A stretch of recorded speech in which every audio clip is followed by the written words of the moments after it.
Circuit breaker switchgear by Siemens is installed in the primary distribution level by customers from the power utility and industrial sector. Combined with the vacuum switching technology of the circuit breaker, the gas insulation of these switchgear assemblies provides a high level of security of operation and personal safety. Here, the choose and execute principle ensures faultless operating sequences.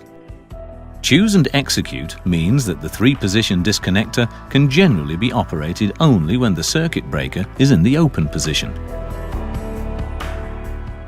So, a choice is made regarding the planned switching operation, choose, which is then completed by closing the circuit breaker, execute.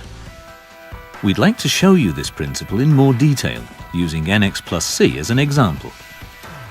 To disconnect a feeder from the bus bar and to earth it subsequently, the circuit breaker is first switched to the open position.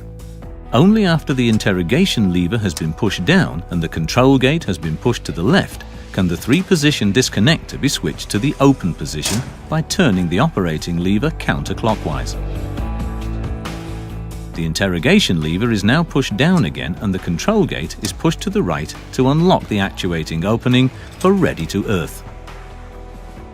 Turning the operating lever clockwise switches the three-position disconnector to the ready to earth position.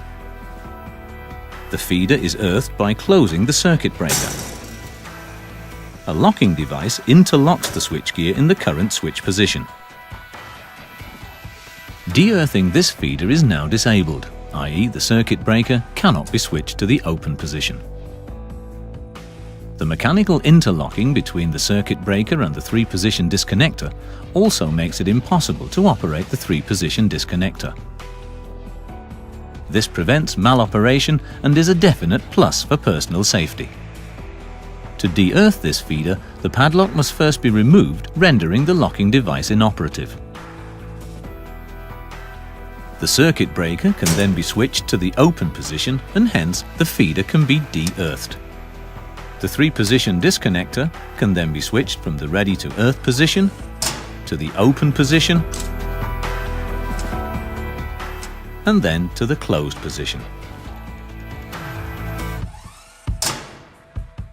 The feeder is re-energized by closing the circuit breaker. The choose and execute principle. So, switching is both reliable and safe.